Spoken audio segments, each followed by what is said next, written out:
BBC lê. Papa de Hitler ou Salvador de Judeus?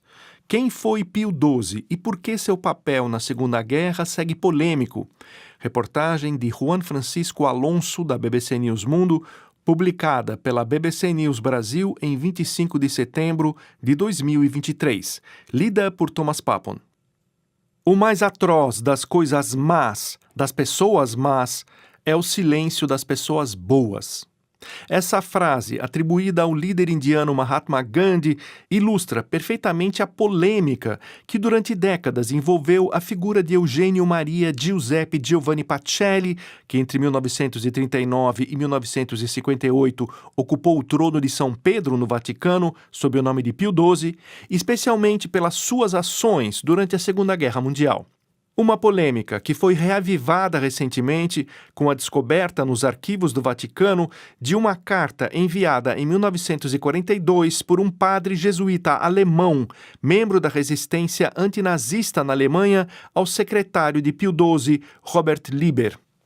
Na carta, o religioso relatava o que estava acontecendo em 3 campos de concentração, Belzec, Auschwitz e Dachau, para onde eram enviados judeus e opositores.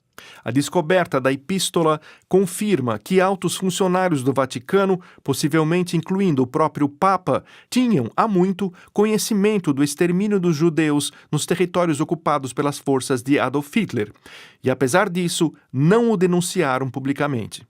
Esse silêncio é a razão pela qual muitos historiadores e setores da comunidade judaica consideram o pontífice, falecido em 1958 e que desde 2009 é aspirante a santo, um cúmplice do Holocausto. Mas o silêncio papal foi decorrente da indiferença de Pio XII ou foi parte de uma estratégia para evitar males maiores? Durante os 19 anos de seu pontificado, Pio XII publicou 40 encíclicas e, embora 8 tenham sido publicadas durante a guerra, nenhuma delas menciona a perseguição e o extermínio de judeus e outras minorias. Uma das poucas menções públicas do Papa ao genocídio perpetrado pelas forças de Hitler ocorreu na véspera de Natal de 1942, o mesmo ano em que seu secretário recebeu a carta recém-encontrada. Este voto a favor de um mundo mais justo, a humanidade deve às centenas de milhares de pessoas que, sem culpa própria, às vezes apenas por razões de nacionalidade ou raça, se encontram destinadas à morte ou a uma aniquilação progressiva, declarou Pio XII em um discurso no rádio, sem especificar qual era o grupo que estava sendo aniquilado. Por quê? Não lhe interessava o destino dos judeus? Pio XII escolheu a política do silêncio para salvar vidas, diz Dom Vicente Carcel Orti à BBC News Mundo, o serviço de notícias em espanhol da BBC. Ele é autor do livro Pio XII, 1939 a 1958, o Papa Defensor e Salvador dos Judeus.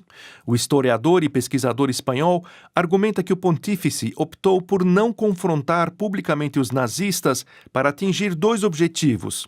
Por um lado, não desencadear a raiva de Hitler e, assim, evitar que a perseguição contra judeus e católicos se intensificasse. Por outro, lançar, ao mesmo tempo, uma operação humanitária. O Papa ordenou a abertura das igrejas, escolas, conventos e universidades de Roma para esconder os judeus romanos. Ele permaneceu em silêncio porque estava muito bem informado do que estava acontecendo na Europa ocupada, como confirma esse documento que acabou de vir a público, acrescenta Carcel Orti. Segundo o especialista, o pontífice enviou núncios, embaixadores, bispos, padres e freiras para resgatar secretamente milhares de perseguidos.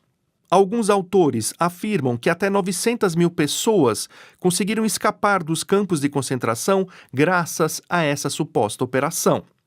Essas coisas foram feitas porque o Papa deu ordens específicas para fazer todo o possível para salvar judeus, afirma Carcel Orti. Andrés Martínez Esteban, professor de História da Igreja da Universidade de San Damaso, na Espanha, concorda. Ele lembra que, nos arquivos do Vaticano, há evidências que comprovam que quando Roma foi invadida, em 1943, pelo exército nazista, foi pedido à comunidade judaica que entregasse uma certa quantidade de ouro, e o Papa deu ordem às paróquias romanas para darem todo o ouro que tivessem e assim ajudarem os judeus a fazer o pagamento. No entanto, o pesquisador britânico John Cornwell rejeita essa tese e garante que há poucas evidências para sustentá-la. Não há dúvida de que muitos católicos, padres, freiras e fiéis em toda a Europa ocupada salvaram muitos judeus, mas acho escandaloso que o Vaticano afirme que isso aconteceu graças às instruções do Papa, diz à BBC News Mundo o autor do polêmico livro O Papa de Hitler. Há muito poucas evidências que indiquem que o Papa tenha pedido a seus subordinados que fizessem qualquer coisa para salvar os judeus da perseguição, acrescenta. Tanto Carcel Orti como Martínez Esteban argumentam que o silêncio papal, em certa medida, ocorreu a pedido de bispos alemães, holandeses e poloneses, temendo as consequências que qualquer pronunciamento de uma autoridade eclesiástica acarretaria. Quando os bispos holandeses publicaram uma carta em 1942 condenando a perseguição nazista aos judeus, na Holanda invadida, o exército alemão assaltou as igrejas e conventos e Edith Stein foi detida lá, recorda Martínez Esteban. Edith Stein, hoje mais conhecida como Santa Teresa Benedita da Cruz, era uma freira de origem judaica que se converteu ao catolicismo e morreu no campo de concentração de Auschwitz, na Polônia. Martínez Esteban afirma que Pio XII não poderia falar publicamente sobre o Holocausto porque havia graves ameaças contra a Igreja Católica em todo o mundo, mas particularmente nos territórios invadidos.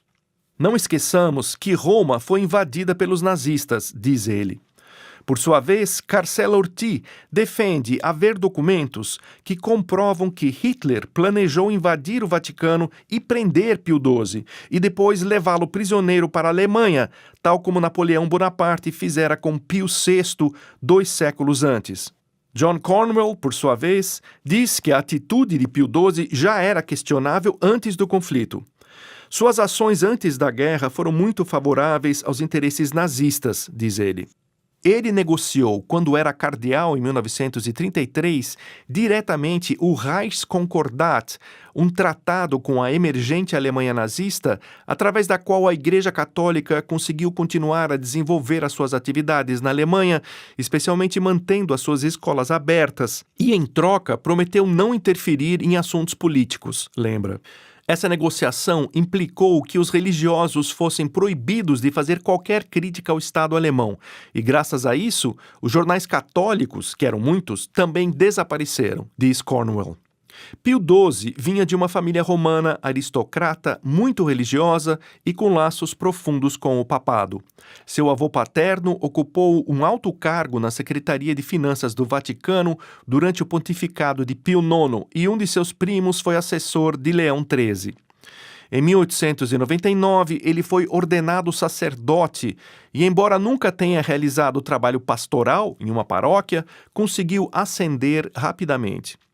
Até a sua eleição como pontífice em 1939, o então cardeal Pacelli serviu como secretário de Estado do Vaticano, cargo equivalente ao ministro das Relações Exteriores no Brasil, e assumiu diretamente as negociações do acordo entre a Igreja e o novo governo nazista. Isso porque na década anterior tinha sido núncio na Alemanha. Precisamente sua experiência no país com os nazistas foi, segundo alguns autores, a razão pela qual seus colegas cardeais o escolheram para chefiar a Santa Sé.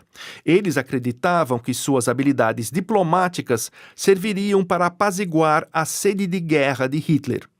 No final da Segunda Guerra Mundial, a imagem do pontífice parecia imaculada e, após a sua morte em 1958, líderes judeus como Golda Meir, que na época era chanceler de Israel e se tornaria premier daquele país de 1969 a 1974, exaltavam a sua figura.